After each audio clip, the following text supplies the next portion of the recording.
À quoi ça servait de se faire tout petit bébé au fin fond d'un endroit perdu comme l'était Bethléem à l'époque? D'ailleurs, c'était même pas la peine de se déplacer. Nazareth, ça aurait suffi comme endroit perdu. Mais c'est vrai, c'était écrit dans la Bible que le Sauveur devait naître à Bethléem. Mais alors pourquoi est-ce qu'il est né? Simplement pour dire, regardez, c'était marqué, je l'ai fait? Ils auraient pu choisir, lorsque Dieu a écrit la Bible, un endroit un petit peu plus confortable. Imaginez un petit bébé sur la paille. Il ne faut pas abuser non plus. À moins que Dieu ait voulu nous montrer, en faisant ça, à quel point il nous aime. C'est gentil, mais c'est quand même un peu méchant pour le pauvre petit bébé.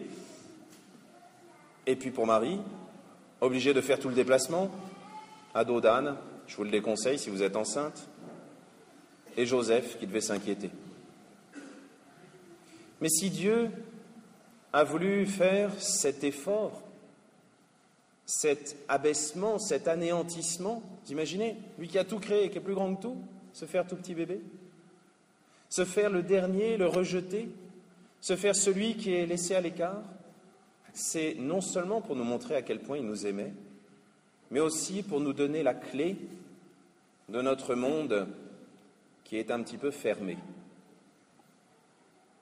On ne va pas faire la liste, parce que ce soir c'est Noël, et que vous devez encore vous réjouir de la liste des cadeaux de Noël, mais vous savez comment elle pourrait commencer, cette liste, avec toutes les fermetures de cœur de tous ceux à qui nous offrirons des cadeaux, et tous ceux à qui, non, quand même pas.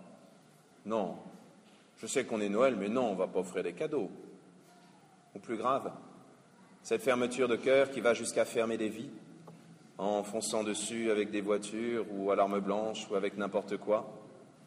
Et encore pire comme fermeture, un cœur tellement fermé qu'il se ferme à Dieu et aux hommes et utilise Dieu pour massacrer des hommes. Et la liste pourrait encore continuer bien longue, et je ne ferai pas comme Jésus avec la femme adultère qui attendait patiemment en faisant la liste de tous les péchés des personnes qui étaient là, parce que je devrais être un des premiers à partir. Non. Si Jésus s'est fait le dernier, c'est pour nous donner la clé. Alors c'est sur la clé que je vais m'arrêter, pas sur les fermetures.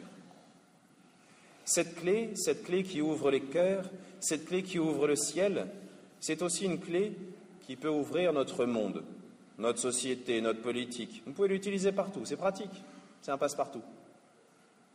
Cette clé, c'est ce tout petit enfant qui vient se donner à nous gratuitement.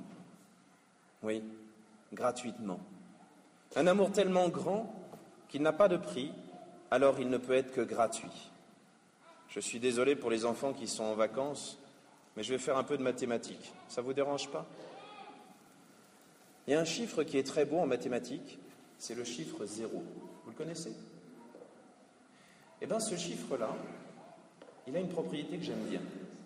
Quand on multiplie un chiffre énorme, un grand chiffre par 0, ça devient 0. Quand on multiplie un chiffre moyen par 0, ça devient... Et quand on multiplie un chiffre négatif par 0, ça fait combien? 0. 10 sur 10 en maths. Parfait.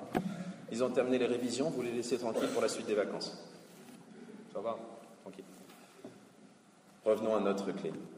Ce chiffre 0, cette gratuité que Dieu a voulu vivre, c'est celui dans lequel nous pouvons trouver une solution de sortie à notre monde, où on commence à acheter, à vendre n'importe quoi, voire n'importe qui.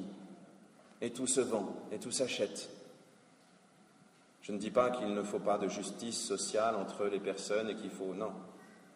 Je dis juste que si nous sommes capables, ce soir, puis demain, et puis toute cette année, de faire, comme des boy scouts, une bonne action gratuite, un acte donné gratuitement, alors nous serons capables d'anéantir cette espèce de chute libre, de « je vaux plus que toi, tu vaux moins que moi, tu vaux moins que rien, et je peux faire de toi ce que je veux ». Aujourd'hui, c'est ce que Jésus est venu faire. Il est venu le faire non seulement humainement, en nous réapprenant le sens de la gratuité. Et puis pour ceux qui auront un petit peu de temps pendant les vacances, je vous invite à relire l'encyclique du pape Benoît XVI, « Dieu est amour ». Ça explique très très bien ce que je viens d'essayer de dire. Mais il vient aussi nous sauver spirituellement.